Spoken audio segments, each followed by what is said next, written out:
अष्टवक्र बोल रहे हैं चैप्टर 1 वर्स 10 में, तुझे कोई बंधन नहीं है, तू जो कुछ भी है वह तेरी प्रकृति ही है।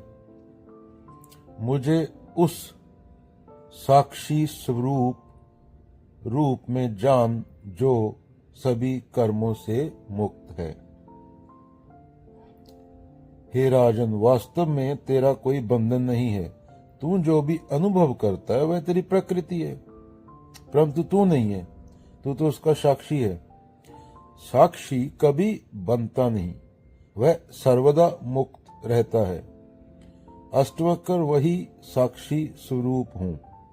मैं अष्टवक्र वही साक्षी स्वरूप हूं जो सभी कर्मों और विकारों से परे है।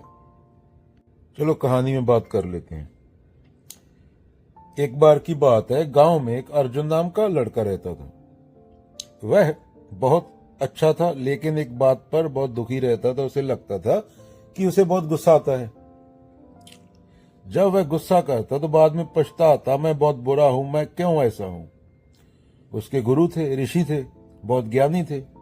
एक दिन उन्होंने अर्जुन को बुलाया और पूछा और कहा, बेटा कल सुबह एक गुब्बारा लेकर आना और ध्यान से देखना कि वो उड़ता कैसे है। अर्जुन अगले दिन आया, हाथ में रंग बिरंगा गुब्बारा लेके। गुरुजी ने पूछा, गुब्बारा क्यों उड़ रहा है? अर्जुन बोला, क्योंकि उसमें हवा है। गुरुजी मुस्कुराए, क्या तू हवा है या गुब्बारा? अर्जुन बोला, नहीं, मैं तो देख रहा हूं, ना मैं गुब्बारा हूं ना हवा। तो गुरुजी बोले, बस यही तो तुझे अष्टवक्र सिखा रहे हैं, ना तू हवा है ना गुब्बारा।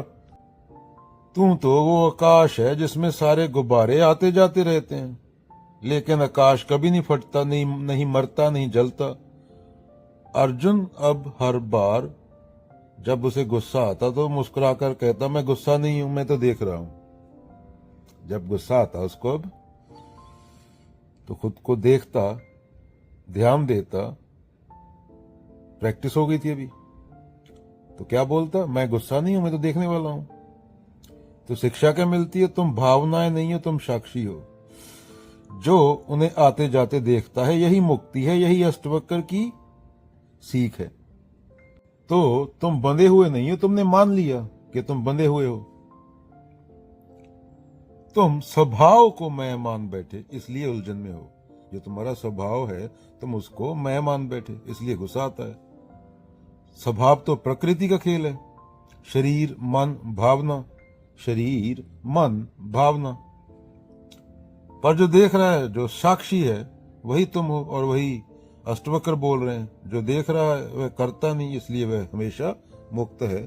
तो तुम्हें कुछ इकट्ठा नहीं करना है, तुम्हें जानना है कि तुम ऑलरेडी पूर्ण हो। चलो एक और कहानी के जरिए समझने की कोशिश करते हैं। एक नगर में मीरा नाम की एक बच्ची रहती थी। वह रोज आईने के सामने खड़ी होती और सोचती, आज मैं खुश नहीं हूं, आज मैं खुश हूं, आज मेरा चेहरा अजीब है। आईने के सामने खड़ी होकर बोल रही है।